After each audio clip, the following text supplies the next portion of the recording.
চতুর্থ যে দাবিটা আমাদের অধিভুক্তি বাতিল, এটা গতকালকে হয়ে গিয়েছে, এটা নিয়ে আমরা কিছু বলতে চাচ্ছি না। আমাদের পঞ্চম যেই দাবিটা ছিল যে এই সামগ্রিক বিষয়টা মিটমাট করার জন্য শিক্ষার্থী উপদেষ্টা নাহিদ ইসলাম সহ যাদের সাথে বসার যে বিষয়টা, সেটা আজকেই বসা হলো, এটাও মেনে নেওয়া হয়েছে। ষষ্ঠ যে দাবিটা ঢাকা বিশ্ববিদ্যালয় সংশ্লিষ্ট এরিয়ায় ঢাকা বিশ্ববিদ্যালয়ের বাহিরে যে সাধারণ শিক্ষার্থীরা আছে এবং সাধারণ জনমানুষ আছে, তাদেরকে যে এতদিন ঢুকতে দেওয়া হইতো না, এই বিষয়টা আমরা বলেছিলাম যে এখন থেকে সিটি কর্পোরেশনের রাস্তা সবার জন্য উন্মুক্ত করে দেওয়া হবে।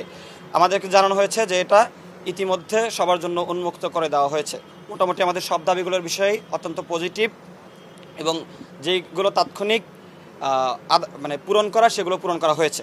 আমরা যে বলেছিলাম যে 24 ঘন্টা পরে আমরা 7 কলেজের সামনের থেকে ঢাকা বিশ্ববিদ্যালয়ের বাস সহ অন্যান্য বাস যে চলতে দিব না সহ যে কর্মসূচি এবং নিউ মার্কেট থানা ঘেরাও যে কর্মসূচি দিয়েছিলাম, সেই কর্মসূচি আমরা প্রত্যাহার করে নিলাম। আমি যদি একটু বলি, আমাদের প্রথম দাবি ছিল ঢাকা কলেজ সহ 7 কলেজ শিক্ষার্থীদের সঙ্গে ঢাকা বিশ্ববিদ্যালয়ের শিক্ষার্থীদের সংঘাতের দায় নিয়ে ঢাকা বিশ্ববিদ্যালয়ের প্রভিসি মামুন স্যারকে ক্ষমা প্রার্থনা করে পদত্যাগ করতে হবে। এই বিষয়টি নিয়ে কথা বলা হয়েছে এখন থেকে ঢাকা কলেজ সহ 7 কলেজ সংশ্লিষ্ট কোনো কমিটির সাথে প্রভিসি মামুন স্যার আর কোনোভাবে কানেক্টেড থাকবে না, এই কথাটা বলা হয়েছে। এবং ঢাকা পদত্যাগের যে বিষয়টা, এটা ঢাকা বিশ্ববিদ্যালয়ের যে ভিসি স্যার আছে এবং সেখানকার যে প্রক্রিয়া, সেই প্রক্রিয়া অনুসরণ করে এই বিষয়টা আগানো হবে আলাপ আলোচনার মাধ্যমে। ওই দিন যে সকল শিক্ষার্থীরা জড়িত ছিল, ওইখানে উপস্থিত ছিল, তাদের সাথে আলাপ আলোচনার মাধ্যমে এই বিষয়টা আগানো হবে। মেনে নেওয়ার জন্য আমরা নতুন করে গতকালকে রাতের বেলায় সন্ধ্যার সময় আমরা 24 ঘন্টার আলটিমেটাম দিয়েছিলাম, কিন্তু আমাদের এই সরকারের পক্ষ থেকে আমাদের সাথে যোগাযোগ করা হয়েছে এবং আলাপ আলোচনার মাধ্যমে এই বিষয়টা সমাধান যাতে হয়, সেজন্যই মূলত আজকে আমাদেরকে ডাকা হয়েছিল।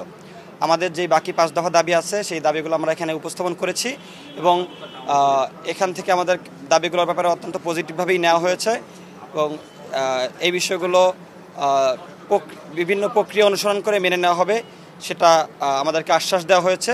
2 নম্বর দাবি ছিল আমাদের ঢাকা কলেজ শিক্ষার্থী রাকিবকে হত্যার উদ্দেশ্যে হামলাসহ ঢাকা কলেজের শিক্ষার্থীদের উপরে নিউ মার্কেট থানা পুলিশের যে আক্রমণ, সেটার বিরুদ্ধে বিভাগীয় তদন্ত করে ব্যবস্থা নেওয়ার যে বিষয়টা, সেখানে তদন্ত করার জন্য 3 দিন সময় নেওয়া হয়েছে।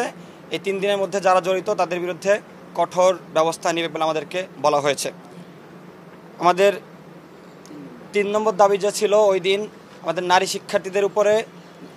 শিক্ষার্থীদেরকে নিয়ে যে কুরুচিপূর্ণ মন্তব্য করা হয়েছিল এবং ঢাকা বিশ্ববিদ্যালয়ে তারা যে আগে আমাদের উপরে শান্তিপূর্ণ কর্মসূচিতে আক্রমণ করেছিল, যেন ক্ষমা চাওয়া সহ বাকি যে বিষয়টা, সেটাও আমরা যখন ঢাকা বিশ্ববিদ্যালয়ের ভিসি স্যারের সাথে বসবো, সে বিষয়টা সেখানে সমাধান করা হবে এবং এ বিষয়ে এখান থেকে সর্বোচ্চ সহযোগিতার আশ্বাস আমাদেরকে দেওয়া হয়েছে।